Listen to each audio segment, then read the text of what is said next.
अहमदाबाद के नरेंद्र मोदी स्टेडियम में भारत और ऑस्ट्रेलिया के बीच चल रही क्रिकेट विश्व कप को लेकर खिताबी भिड़ंत, देश भर में मैच को लेकर उत्साह का माहौल।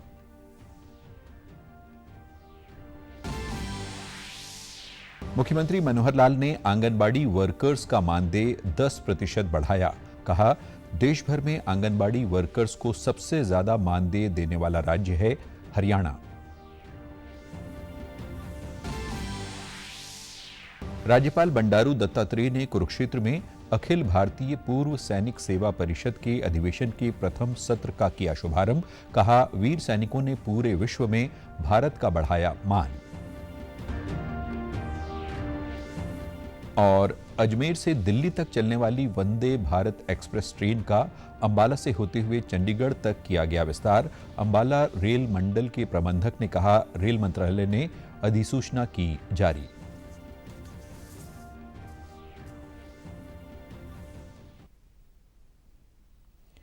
नमस्कार, मैं आशुतोष। अब समाचार विस्तार से।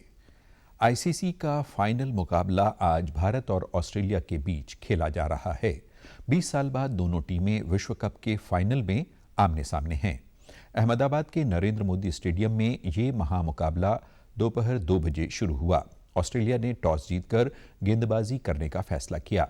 भारत ने पहले बल्लेबाजी करते हुए निर्धारित 50 ओवरों में 240 रन बनाए हैं। विराट कोहली ने अपना 72वां अर्धशतक जमाया। वीवीआईपी मूवमेंट के चलते सुरक्षा के कड़े प्रबंध किए गए हैं। मैच देखने पहुंचे पूर्व भारतीय क्रिकेटर सचिन तेंदुलकर ने कहा कि वे टीम इंडिया को शुभकामनाएं देने आए हैं।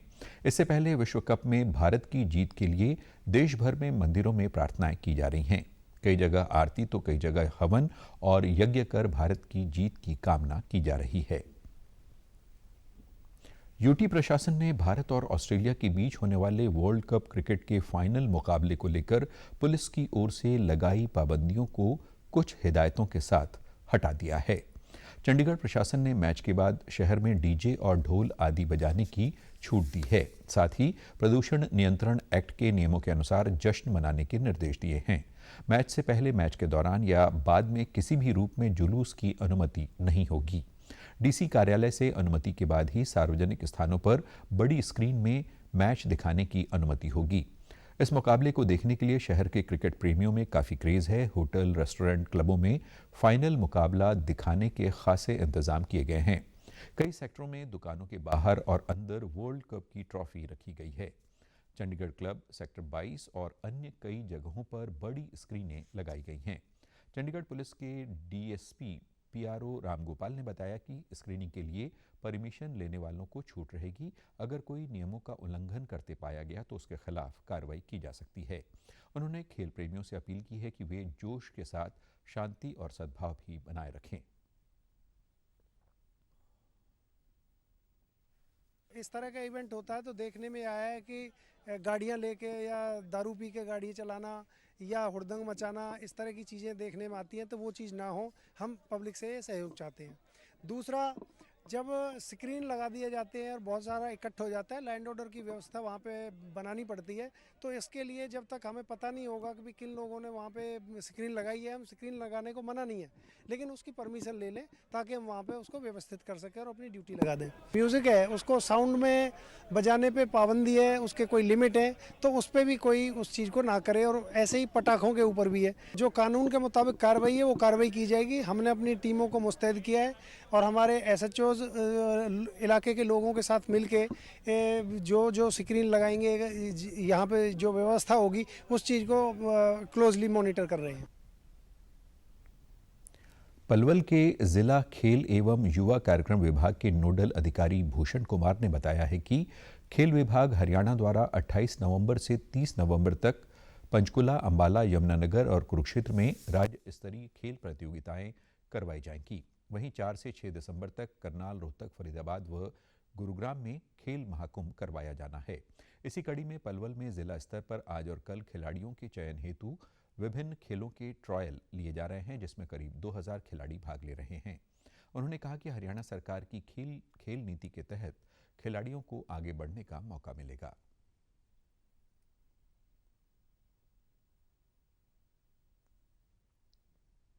कम से कम 2 से 3 हज़ार बच्चों ने पार्टिसिपेशन किया है और जो उनमें से अच्छे बच्चे हैं जो स्टेट लेवल के लिए डिजर्व करते हैं उनको छांट करके आगे स्टेट लेवल के लिए खेलने के लिए भेजा जाएगा। तो बढ़ावा देने के लिए ही ये जो है कि ट्रायल का आयोजन किया जा रहा है, जिससे कि बच्चों को आगे खेलने का मौका मिले और जिससे कि आगे गाँवों में जो प्रतिभाएं हैं उन्हें आगे आने का मौका मिले। कोच लक्ष्मण महलावत ने बताया कि केंद्र सरकार व प्रदेश सरकार द्वारा खेलों को बढ़ावा देने के लिए खेल महाकुंभ का आयोजन किया गया है। इसमें प्रदेश स्तर पर स्थान प्राप्त करने पर खिलाड़ियों को सरकार द्वारा आर्थिक सहायता प्रदान की जाती है और नेशनल स्तर पर स्थान लेने पर केंद्र सरकार द्वारा सहयोग दिया जाता है। 23 गेमों का ट्रायल है, इसमें रनिंग इवेंट है और आपका खो खो है, बैडमिंटन है, जूडो है, रेसलिंग है। टोटल मिला के 23 गेम है, सभी का ट्रायल है। बॉयज़ और गर्ल्स अलग अलग कैटेगरी में है। ये टूर्नामेंट ओपन एज के हैं। इन गेमों का उद्देश्य है कि यहाँ से डिस्ट्रिक्ट का ट्रायल होगा। इन बच्चों का सारा खर्चा हरियाणा सरकार उठाएगी। वहीं ट्रायल देने पहुंचे खिलाड़ियों ने कहा कि इस तरह के आयोजन से ग्रामीण क्षेत्र में छुपी हुई प्रतिभाओं को आगे बढ़ने का मौका मिलता है। उन्होंने कहा कि हरियाणा सरकार खेलों को बढ़ावा दे रही है। यहाँ पे हमारे पलवल डिस्ट्रिक्ट में सुभाष चंद्र बोस स्टेडियम में महाकुंभ का आयोजन हुआ है। उसमें हमने 100 मीटर रेस में पार्टिसिपेट किया है। मैं चाहती हूँ कि जैसे हमने किया है, हमारे साइड से बच्चों ने भी किया है, तो ऐसे खिलाड़ी और निकल के आए तो ऐसे इवेंट्स करवाने चाहिए। और हमारी जो हरियाणा सरकार है वो बहुत अच्छा कर रही है, बच्चों को पुरस्कार भी दे रही है, सर्टिफिकेट दे रही है और आगे बढ़ने का मौका भी मिल रहा है। हमने पार्टिसिपेट किया है एथलेटिक्स 200 मीटर है जो, और मैं चाहती हूँ कि इसी तरीके के इवेंट जो है होते रहें, जिससे कि बच्चों को और हम सभी खिलाड़ियों को बढ़ावा मिले। और अभी ये डिस्ट्रिक्ट लेवल पे है और हम मेहनत करेंगे और आगे बढ़ेंगे, स्टेट नेशनल लेवल्स पे पहुँचेंगे। यहाँ सुभाष चंद्र बोस स्टेडियम में भाग लेने आए हैं महाकुंभ खेल में, एथलेटिक्स में, और हमने नेशनल लगोरी भी खेला हुआ है 37 नेशनल गेम में। मुख्यमंत्री मनोहर लाल ने कल वीडियो कॉन्फ्रेंसिंग के जरिए आंगनबाड़ी वर्कर्स के साथ संवाद किया। इस दौरान उन्होंने 10 साल से अधिक अनुभव वाली वर्कर्स का मेहनताना 12,661 रुपये से बढ़ाकर 14,000 रुपये प्रतिमाह कर दिया। 10 वर्ष तक के अनुभव वाली आंगनबाड़ी व मिनी आंगनबाड़ी वर्कर्स का पारिश्रमिक 12,500 रुपये व सहायकों का मानदेय 7,500 रुपये कर दिया। सीएम ने सेवानिवृत्ति पर वर्कर्स को दी जाने वाली 1 लाख रुपए की राशि को बढ़ाकर 2 लाख रुपए और हेल्पर्स को 1 लाख रुपए देने की भी घोषणा की। इस दौरान मुख्यमंत्री ने कहा कि इसके साथ ही हरियाणा देश में आंगनबाड़ी वर्कर्स को सर्वाधिक मानदेय देने वाला राज्य बन गया है। तो जो अभी तक 10 वर्ष से ऊपर जो सेवा देती है वो कार्यकर्ता अपनी है, उसका जो मानदेय है अभी 12,661 रुपया है। तो आज से उसको बढ़ाकर मैं 14,000 रुपया देने की घोषणा करता हूं। लगभग 1,300 और 39 रुपया इनका बढ़ जाएगा और ये 14,000 रुपया पाएंगी। तो मिनी आंगनवाड़ी कार्यकर्ता और 10 वर्ष से कम काम करने वाली ऐसी हमारी जो कार्यकर्ता हैं, इनका अभी तक का मानदेय है 11,401। इसको बढ़ा करके 12,500 रुपया आज से किया जाता है।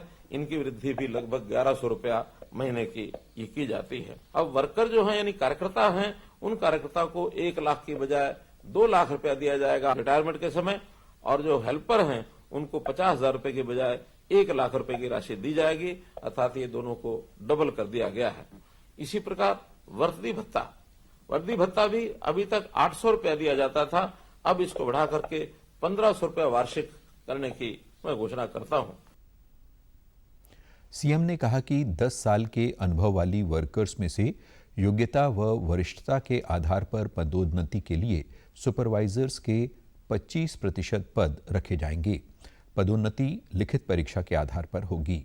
उन्होंने घोषणा की कि राज्य सरकार मौजूदा आंगनबाड़ी को परिवर्तित करके 4,000 अतिरिक्त बाल वाटिकाएं स्थापित करेगी। इन वाटिकाओं को गांव के सरकारी स्कूलों में स्थानांतरित किया जाएगा ताकि प्री स्कूल शिक्षा को राष्ट्रीय शिक्षा नीति के अनुसार स्कूली शिक्षा में एकीकृत किया जा सके। सीएम ने कहा कि आंगनबाड़ियों की बचपन को तराशने में अहम भूमिका है। पोषण अभियान के तहत पोषण ऐप शुरू किया गया है, जिस पर आप रोज डाटा अपलोड कर सकते हैं।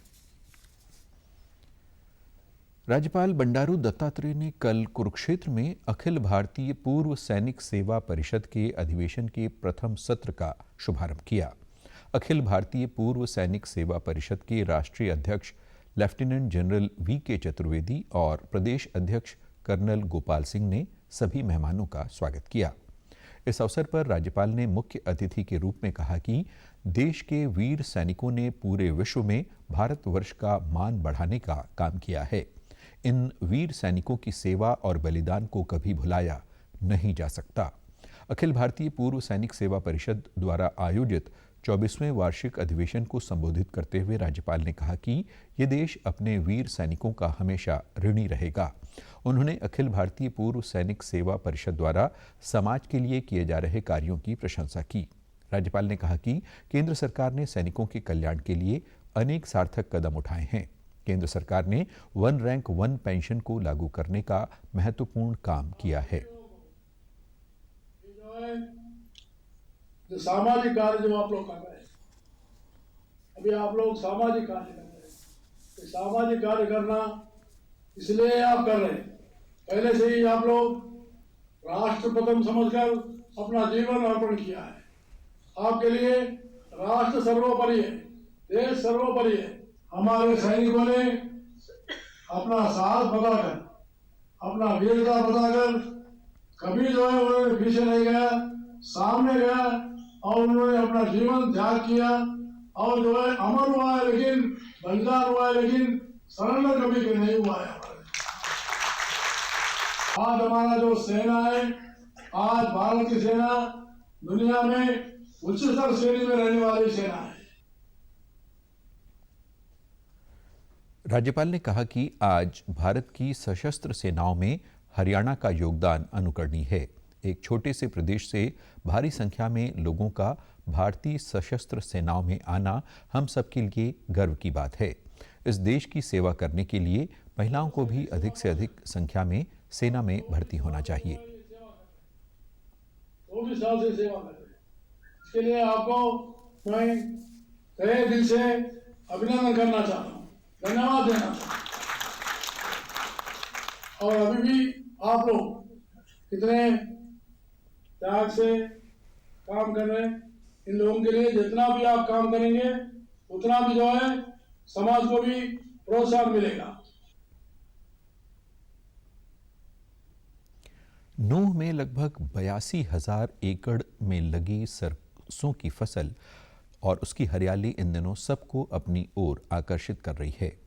अगेती सरसों में पीले फूल खिलते ही किसान के चेहरे पर भी रौनक लौट आई है। प्रदेश में महेंद्रगढ़ के बाद नूंह जिला सरसों उत्पादन में दूसरे नंबर पर है।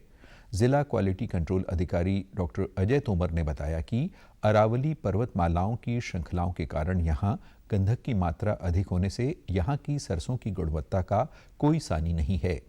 यहाँ की सरसों में अन्य जिलों की सरसों की तुलना में तेल की मात्रा अधिक होती है। इस बार कृषि विभाग अच्छे उत्पादन की उम्मीद कर रहा है। इस बार जो है कुछ सरसों की बिजाई जो है हमारे पिछले साल से कुछ कम है। हमारा जिला नूंह पूरे हरियाणा में सरसों उत्पादन में सबसे सेकंड नंबर पे है, लेकिन और जो क्वालिटी है हमारे तेल की वो हरियाणा में नंबर 1 है, क्योंकि हमारे यहाँ पे जो अरावली की श्रृंखलाएं हैं इनमें जो है सल्फर की मात्रा बहुत अधिक है, इसमें गंधक की मात्रा है पत्थर में। तो जो बारिश का पानी वर्षा होती है और वो पानी जो है फ्लो करता है मैदान में, तो उससे जो है गंधक की मात्रा जो है मिट्टी में ऑटोमेटिकली पूर्ति होती रहती है। तो इसलिए हमारे यहाँ का मेवात का जो तेल निकलता है सरसों की क्वालिटी जो है वो सबसे बेस्ट है और उत्पादन में हमारा जिला जो है सेकंड नंबर पे है। तो इसलिए ऐसी कोई बात नहीं है, ज्यादा घबराने वाली बात नहीं है कि भाई सरसों का एरिया कम है, कोई ऐसी बात नहीं है, थोड़ा बहुत ही कमी है, लेकिन हम उत्पादन में फिर भी उनकी बराबरी कर ही लेंगे। यहाँ के किसानों का मानना है कि चंद दिन पहले हुई बरसात भी सरसों की फसल के लिए फायदेमंद साबित हुई है, इसलिए उन्हें अच्छे उत्पादन की उम्मीद है। उन्होंने कहा कि इस फसल में कम लागत में अधिक मुनाफा मिलता है। पानी की कमी की वजह से यहाँ सरसों की फसल ज्यादा बोई जाती है जी। ये बगैर पानी के भी हो जाती है, अगर कोई पानी भी देना चाहे तो बहुत कम मात्रा में पानी चाहिए जी इसको। इस वजह से खेती यहाँ सरसों की ही ज्यादा है और बढ़िया खेती है। इस टाइम मैंने सरसों 6 एकड़ में मैंने अपनी सरसों की है जी। सरसों की खेती इस टाइम अच्छी हो रही है जी, बाकी बरसात तो की कमी है जी यहाँ पे पानी की जी। बाकी किसान ये ट्यूबवेल छोटे छोटे करके इन्हीं से भरा लेते हैं जी। सिंचाई का साधन यही है। बस जमींदार से उम्मीद रखता है जी, अब फसल होगी तो भाई कुछ आगे काम साथ कर लेंगे जी। कोई लड़की की शादी, कोई अपने कोई घर बनाना, किसी को मकान, किसी को बच्चे की फीस भरनी, यही वो है जी। हाँ तो जी सबसे ज़्यादा हम सरसों की खेती होती है, क्योंकि यहाँ पर पानी की कमी है, तो इसलिए सारे किसान सरसों की फसल ही बोते हैं, जो अक्टूबर लास्ट से नवंबर में 15 नवंबर तक लगभग सरसों सब बिजाई कर देते हैं। और इस टाइम सरसों की खेती बहुत अच्छी है मेवात के अंदर सभी जगह। शुरू में थोड़ी दिक्कत आई थी क्योंकि बरसात ना होने की वजह से कई 2 बार 3 बार भी लोगों ने सरसों बोई है, लेकिन अब बहुत अच्छा सरसों है मेवात के अंदर। हमारे यहाँ जमीन में सल्फर है और सल्फर से तेल की उत्पादनता सरसों में बढ़ जाती है, तो इस वजह से सरसों में जो तेल की क्वालिटी है वो बेहतर रहती है। भाजपा प्रदेश कार्यकारिणी की सदस्य आरती राव ने आज अटेली विधानसभा क्षेत्र के गांव राताकला में जनसभा को संबोधित किया। इस दौरान उन्होंने कहा कि वे अपने दादा और पिता की इस कर्मभूमि में लोगों की समस्याएं सुनने आई हैं। इसके बाद पत्रकारों से बातचीत में उन्होंने कहा कि ग्रामीण क्षेत्रों में छोटी छोटी समस्याएं हैं, वे प्रयास करेंगी कि उन समस्याओं का समाधान करवाएं। लोगों की छोटी छोटी समस्याएं, कोई बड़ी बड़ी समस्याएं तो है नहीं, मगर जो क्योंकि मैं कोई ऑफिशियल कैपेसिटी रखती नहीं हूँ, तो जो मेरे हाथ में हो वो मैं खुद करती हूँ। और अगर मेरे पिताजी का ऑफिस में इस्तेमाल कर सकूँ और बड़ी चीज़ें करवा सकूँ, तो मैं अपने आप को बहुत खुश नसीब समझूंगी कि लोगों की मदद कर सकी। मैं अपना नाम रखना, लोगों का मान रखना, यही मेरे को लगता है राव फैमिली की परंपरा रही। इस दौरान कार्यक्रम के आयोजक और अटेली नगर पालिका के पूर्व प्रधान विकास यादव ने कहा कि राव इंद्रजीत सिंह ने हमेशा इस क्षेत्र के लोगों की समस्याओं को उठाया है और उनका समाधान भी करवाया है। बहुत पुराने समय से राव साहब के परिवार से बहुत लगाव करती है। राव साहब एकमात्र ऐसे नेता हैं जो पूरे दक्षिण हरियाणा, बल्कि अब तो मैं कहूँगा पूरे हरियाणा प्रदेश की जनता के हक की लड़ाई को लड़ते हैं, और जनता उनसे हमेशा उम्मीद लगाए रखती है कि जब भी कहीं क्षेत्र की कोई आवाज़ उठाई जाएगी तो राव साहब उठाएंगे। अपने लोगों से रूबरू होने का है और लोगों की जन समस्या को सुनना है और उनकी समस्याओं का तुरंत निदान करना है। अंबाला मंडल के रेल प्रबंधक मनदीप सिंह भाटिया ने प्रेस वार्ता में बताया कि अजमेर से दिल्ली तक चलने वाली वंदे भारत ट्रेन अब अंबाला होते हुए चंडीगढ़ तक जाएगी। ये ट्रेन 2:45 पर चंडीगढ़ पहुंचेगी और 3:15 पर वापसी के लिए चंडीगढ़ से रवाना होगी। उन्होंने बताया कि रेल मंत्रालय से इसकी अधिसूचना जारी हो चुकी है। 1 सप्ताह में लोकल नोटिफिकेशन मिलने की उम्मीद है। उन्होंने कहा कि कालका शिमला के बीच 6 पेयर सर्विस अभी चल रही है। मनदीप सिंह भाटिया ने बताया कि त्योहारों के दिनों में रेलगाड़ियों में भीड़ अधिक होने पर फेस्टिवल स्पेशल 1700 ट्रेनें चलाई गई हैं, जिसका लोगों को भरपूर लाभ मिल रहा है। उन्होंने बताया कि अंबाला रेलवे स्टेशन का करोड़ों रुपए की लागत से नवीनीकरण किया जाएगा। इसके लिए करीब 273 करोड़ की लागत की अनुमानित रिपोर्ट तैयार की गई है। उन्होंने कहा कि यात्रियों को बेहतर सुविधाएं उपलब्ध करवाना हमारा प्रमुख कर्तव्य है। इसी को लेकर हम अनेक योजनाएं भी बना रहे हैं। 1 लाख का नगद पुरस्कार दिया जो स्टाफ इसमें इन्वॉल्व था। उसके अलावा हम लोगों ने 6 पेयर सर्विसेज पूरी स्टोर कर दी हैं। 6 पेयर सर्विसेज अभी चल रही हैं कालका से शिमला एंड बैक। सबसे ज़्यादा ज़रूरी था कि ये वर्ल्ड हेरिटेज सेक्शन है, इसको रिस्टोर करना बहुत एसेंशियल था। इसके लिए वॉर फुटिंग पे काम किया, स्टाफ ने दिन रात एक करके काम किया और इसको रिकॉर्ड टाइम में रिस्टोर किया। जो वंदे भारत एक्सप्रेस अजमेर से दिल्ली कैंट तक चलती थी, इसको विस्तारित करते हुए अंबाला होकर चंडीगढ़ तक ले जाया जा रहा है। इसके अप्रॉक्सीमेट टाइमिंग्स चंडीगढ़ पहुंचने के दोपहर के 2:45 और डिपार्चर टाइमिंग 3:15 रहेंगे, और उसके बाद ये अंबाला होते हुए दिल्ली कैंट होते हुए अजमेर कनेक्ट करेंगे। लोक आस्था का महापर्व छठ बिहार समेत देश के कई राज्यों में श्रद्धा भक्ति भाव से मनाया जा रहा है। कल व्रतियों ने खरना का अनुष्ठान किया और शाम को भगवान भास्कर को भोग लगाकर प्रसाद ग्रहण किया। इसके बाद छठ व्रतियों का 36 घंटे का निर्जला व्रत शुरू हो गया। आज शाम अस्ताचलगामी सूर्य को अर्घ्य अर्पित किया जाएगा। कल उगते हुए सूर्य को अर्घ्य अर्पित करने के साथ ही महापर्व का समापन होगा। छठी मैया के गीतों से पूरा वातावरण गुंजायमान है। छठ घाटों को आकर्षक रोशनियों से सजाया गया है। छठ महापर्व को लेकर यात्रियों की सुविधाओं को देखते हुए रेलवे ने पूजा स्पेशल ट्रेन 30 नवंबर तक चलाने का भी फैसला किया है। प्रधानमंत्री नरेंद्र मोदी ने छठ संध्या अर्घ्य के अवसर पर शुभकामनाएं दी हैं। प्रधानमंत्री ने सोशल मीडिया प्लेटफॉर्म एक्स पर कहा कि महापर्व छठ के संध्या अर्घ्य के पावन अवसर पर मैं अपने सभी परिवारजनों को मेरी अनंत शुभकामनाएं। सूर्य देव की वंदना हर किसी के जीवन में नई ऊर्जा और नए उत्साह का संचार करे। वहीं मुख्यमंत्री मनोहर लाल ने समस्त देश और प्रदेशवासियों को महापर्व छठ की बधाई और शुभकामनाएं दी। उन्होंने सोशल मीडिया प्लेटफॉर्म एक्स पर कहा कि सूर्य देव, प्रकृति, जल, वायु और छठी मैया को समर्पित इस महापर्व के प्रतिफल से सभी के जीवन में सुख, समृद्धि और धन वैभव में परस्पर वृद्धि हो, ऐसी कामना करता हूं। दिल्ली की वायु गुणवत्ता में सुधार होने और अति गंभीर श्रेणी से बाहर आने के साथ ही graded response action plan GRAP के चौथे चरण के प्रतिबंध हटा लिए गए हैं। अब ग्रैप 4 के तहत लागू सभी प्रतिबंध हटा लिए गए हैं, जिससे कई गतिविधियां फिर से शुरू हो सकेंगी, जिनमें निर्माण से लेकर डीजल वाहनों का प्रतिबंध भी शामिल है। दिल्ली में ग्रैप 4 भले ही हट गया हो, लेकिन ग्रैप के चरण 1 से लेकर चरण 3 के तहत नियम बने रहेंगे। साथ ही पूरी दिल्ली में संबंधित विभागों को भी ये सुनिश्चित करने को कहा गया है कि AQI का स्तर पुनः अति गंभीर की श्रेणी में न आए।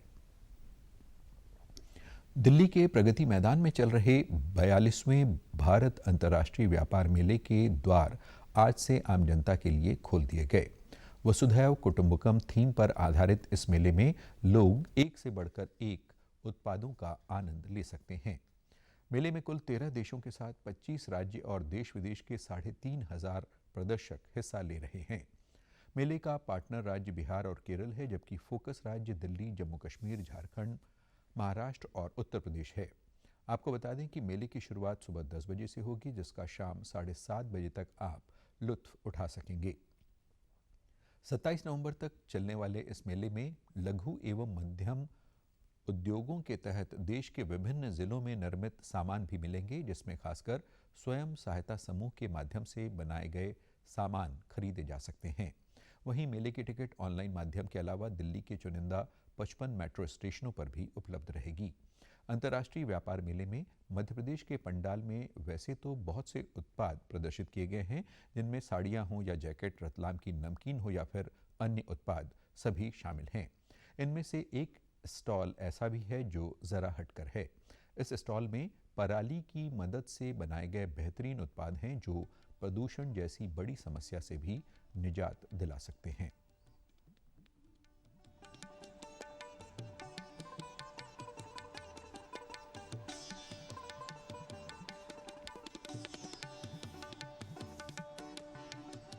पराली की जो समस्या है, पराली जो किसान एग्रीकल्चर वेस्ट जो जला रहा है, उससे हम लोग, जैसे मोदी जी बोलते हैं कचरे से कंचन, तो हम लोग उसी कचरे से कुछ प्रोडक्ट बना रहे हैं। जैसे हमने, आप देखिए, उस पराली पे हम मशरूम ग्रो करते हैं। उस मशरूम में क्योंकि 30 ग्राम प्रोटीन है, विटामिन डी है, इंडिस्ट है, उसके बाद जो उसका पराली जो बच जाती है, उसका हम इस तरह से आर्टिकल्स बना रहे हैं जो कि प्लास्टिक को भी रिप्लेसमेंट करेगा।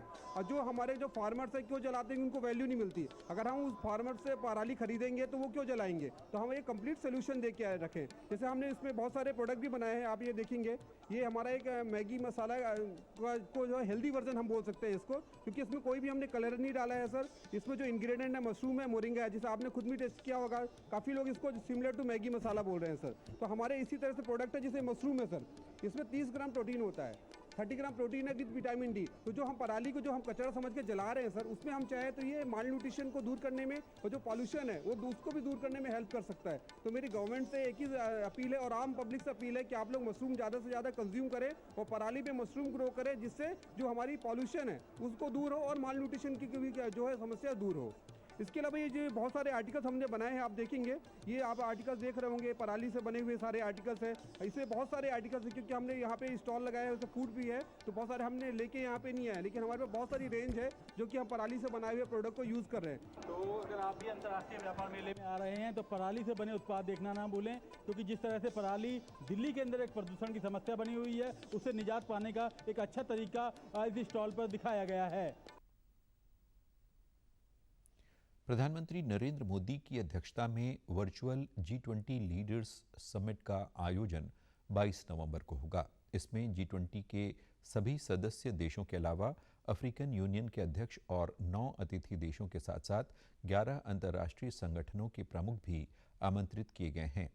ध्यान रहे कि G20 शिखर सम्मेलन के समापन के अवसर पर प्रधानमंत्री मोदी ने इस वर्चुअल बैठक का प्रस्ताव रखा था। ये वर्चुअल शिखर सम्मेलन नई दिल्ली के घोषणापत्र कार्यान्वयन में हुई प्रगति समीक्षा का अवसर प्रदान करेगा। साथ ही अहम वैश्विक मुद्दों पर मंथन के लिए बड़ा मंच होगा। भारत की G20 की अध्यक्षता 30 नवंबर को समाप्त हो रही है। पंजाब भाजपा के प्रदेश कार्यालय में कल भाजपा किसान मोर्चा के राष्ट्रीय सह कोषाध्यक्ष विपुल त्यागी और पंजाब भाजपा किसान मोर्चा के प्रदेश अध्यक्ष दर्शन सिंह नैनेवाल ने एक प्रेस कॉन्फ्रेंस को संबोधित किया। इस दौरान विपुल त्यागी ने कहा कि केंद्र सरकार ग्रामीण खेल प्रतिभाओं को निखारने और उन्हें राष्ट्रीय व अंतर्राष्ट्रीय मंच प्रदान करने के लिए प्रोत्साहित कर रही है। खेलो इंडिया जैसे आयोजनों से युवाओं का रुझान खेलों की ओर बढ़ रहा है, जिसकी बदौलत हम राष्ट्रीय और अंतर्राष्ट्रीय स्पर्धाओं में पदक जीत रहे हैं। भाजपा किसान मोर्चा की ओर से जिला स्तर पर कबड्डी मैच आयोजित किए जाएंगे, जिनकी विजेता टीमों को केंद्रीय मंत्री द्वारा सम्मानित किया जाएगा। राष्ट्रीय अध्यक्ष माननीय श्री जेपी नड्डा जी ने दिशा निर्देश पे किसान मोर्चा राष्ट्रीय अध्यक्ष श्री राजकुमार जी द्वारा पूरे देश में किसान मोर्चा जिला स्तर नमो कबड्डी प्रतियोगिता का आयोजन करेगा और इसमें जिले के सभी युवाओं को जुड़ने का मौका मिलेगा और सारे हर स्टेट के जिले स्तर पे ये कबड्डियां होंगी। इसमें जो प्रथम और रनर अप श्रेणी रहेगी उनको फिर उनका एक समागम करेंगे हम, उसमें सारे जिलों के जो भी विनर टीम होंगी उन्हें सम्मानित किया जाएगा। इस दौरान दर्शन सिंह नैनेवाल ने कहा कि मुख्यमंत्री भगवंत मान पंजाब की समस्याओं को लेकर गंभीर नहीं हैं। प्रदेश सरकार पराली की समस्या को हल करने के लिए केंद्र से मिले 350 करोड़ रुपए को भी सही तरीके से इस्तेमाल करने में विफल रही है। उन्होंने मांग की कि मान सरकार ने लोगों को कितनी मशीनें मुहैया करवाई, इसके आंकड़े जारी करें। उन्होंने कहा कि पंजाब सरकार यहां मंडियों में धान की खरीद बंद कर चुकी है। बाहरी राज्यों से आ रहे धान की बिक्री को रोकने में सरकार विफल रही है। उन्होंने गुलाबी सुंडी, बारिश, ओलावृष्टि और बाढ़ से बर्बाद हुई फसलों के लिए किसानों को 50,000 रुपये प्रति एकड़ और खेत मजदूरों को 10,000 रुपये प्रति एकड़ मुआवजे की मांग की। पंजाब की सरकार नाकाम हुई है, जो बाहरों दूसरिया स्टेटा चो आके दिवाली वाले दिन कितना झोना विकिया, ये लोग इसका जवाब पूछते हैं। दूसरा जो 350 करोड़ रुपया हरेक साल आता है, पिछले साल भी आया, इस साल भी आया पराली को सामने वास्ते 700 करोड़, वो किहड़े जिले च किन्नियां मशीनां जां पराली वास्ते की साधन करे, कित्थे कित्थे वो पैसा लाया। असी वो जिले दे हर जिले का हिसाब मंगते हैं भगवंत मान सरकार को, जां असी ये मंग करते हैं और जे नहीं सानू जवाब देंदे तो असी मंग करते हैं कि इसकी जांच CBI तो करे। केंद्रीय सूचना एवं प्रसारण मंत्री और भाजपा नेता अनुराग सिंह ठाकुर ने राजस्थान की गहलोत सरकार को गहलूट सरकार बताते हुए कहा कि राजस्थान की जनता भ्रष्टाचार और घोटालों से त्रस्त है और अब जनता इससे मुक्ति चाहती है। जयपुर में केंद्रीय मंत्री ने कहा कि 3 दिसंबर को राजस्थान में कमल खिलेगा। राजस्थान को जो बर्बादी की और धकेला है गहलोत सरकार ने, ये हर तरफ लूट लूट और गहलूट की ये सरकार से अब जनता मुक्ति चाहती है और उसका प्रमुख कारण है युवाओं को छला गया। 70 लाख युवाओं के साथ 19 पेपर लीक की घटनाएं ये देश ने कभी नहीं देखी होगी, गहलूट सरकार में देखी है।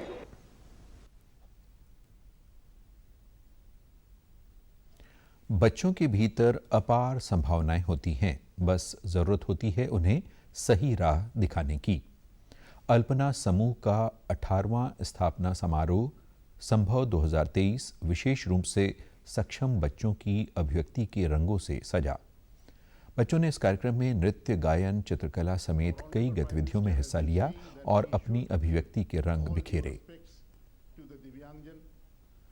To empower them, to make them fully up to their potential, to make them realize their potential. And that is what we saw today, that in terms of music and the exhibition outside, in terms of painting, in terms of handicrafts, the potential of the Divyangjan is getting realized through the efforts of Alpana Foundation.